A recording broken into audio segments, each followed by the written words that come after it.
Dans cette vidéo, nous allons voir la méthode la plus efficace pour prévenir la drépanocytose.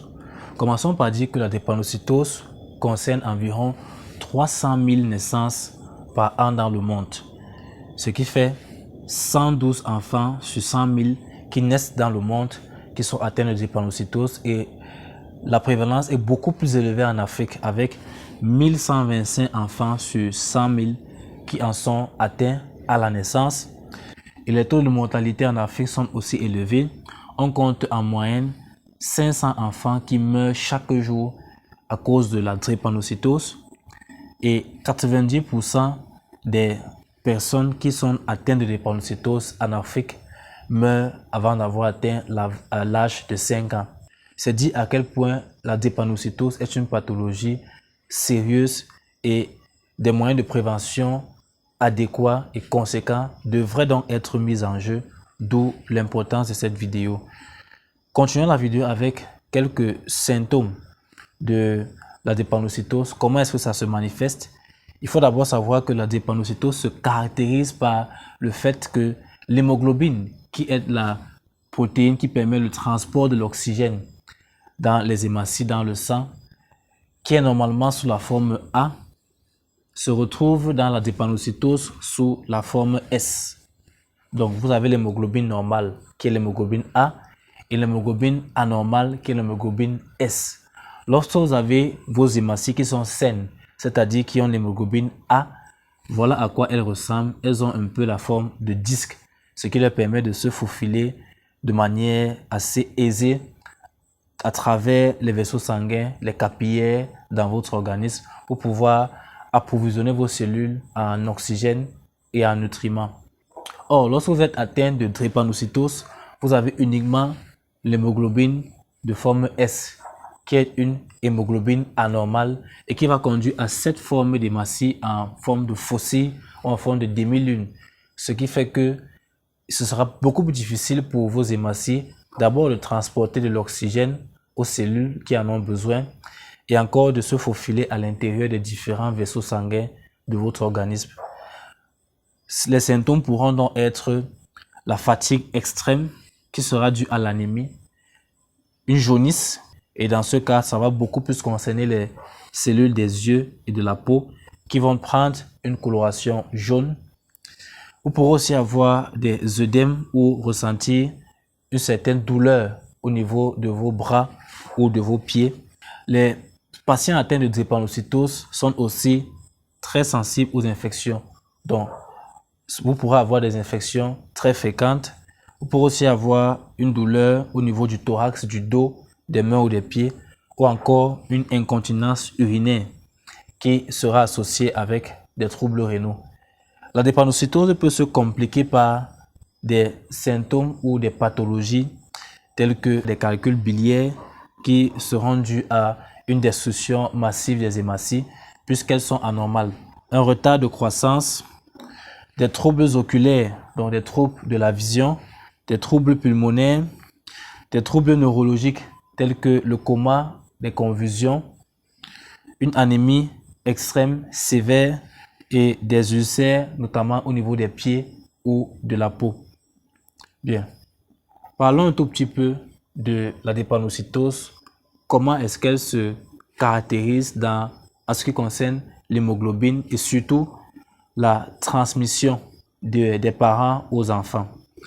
Commençons par dire que c'est une pathologie qui affecte l'ADN, qui affecte certains gènes qui sont responsables d'encadrer ou de veiller à la production de l'hémoglobine.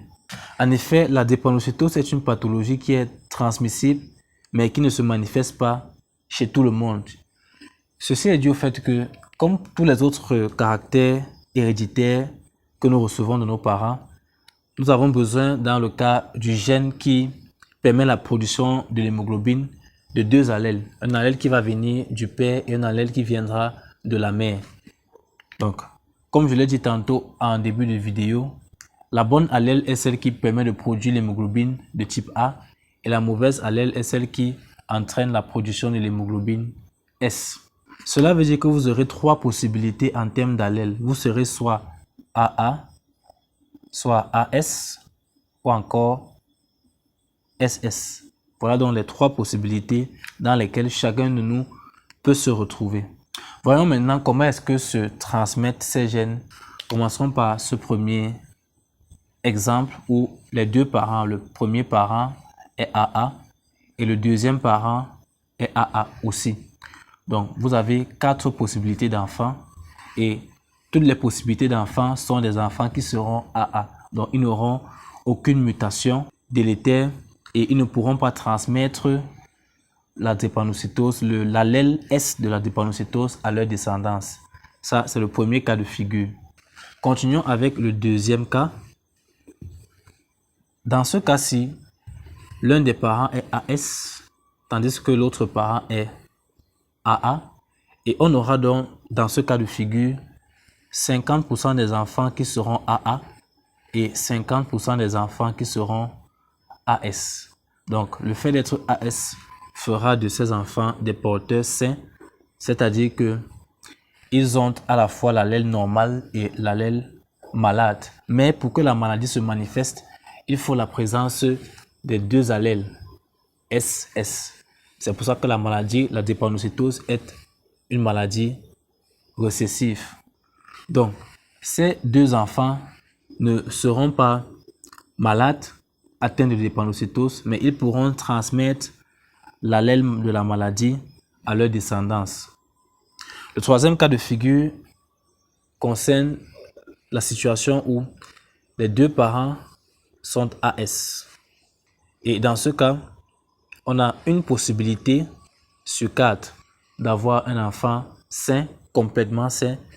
2 possibilités d'avoir des enfants qui sont des porteurs sains, c'est-à-dire qui ont une allèle normale et une allèle anormale. Et une possibilité sur 4 d'avoir un enfant drépanocytaire.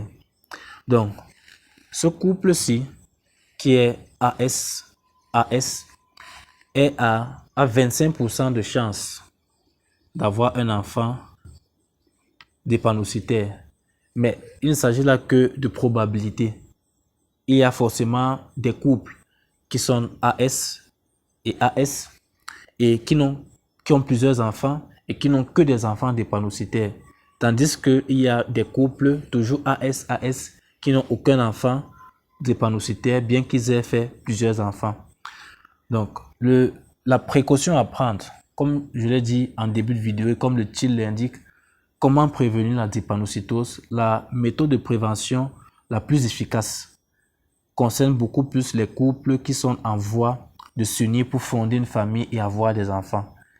Vous devez automatiquement faire ce qu'on appelle l'électrophorèse de l'hémoglobine, qui est l'examen qui permet de détecter les hémoglobines que vous avez, soit A, soit S, de dire donc si vous êtes AA, AS ou SS, ainsi que votre partenaire, et d'éviter de vous retrouver dans cette situation problématique, parce que les 2 ici ne sont pas problématiques. Il n'y a pas d'enfant drépanocytaire dans ces 2 cas. Mais ici, il s'agit d'une situation problématique. Donc, comme je le disais, l'électrophorèse de l'hémoglobine doit faire partie automatiquement des examens prénuptiaux avant le mariage. Il serait important, si vous êtes AS, d'éviter un conjoint AS et de rechercher plutôt un conjoint AA. Mais si vous êtes AA, vous n'avez aucun souci à vous faire. Vous pouvez vous allier, vous pouvez vous unir avec un conjoint AA ou un conjoint AS, comme dans ces 2 cas de figure, sans que cela ne cause le moindre de soucis. Merci d'avoir regardé cette vidéo. J'espère qu'elle vous aura aidé à comprendre un peu plus la drépanocytose et surtout comment la prévenir de manière efficace. Si vous avez des questions, n'hésitez pas à les mettre en commentaire.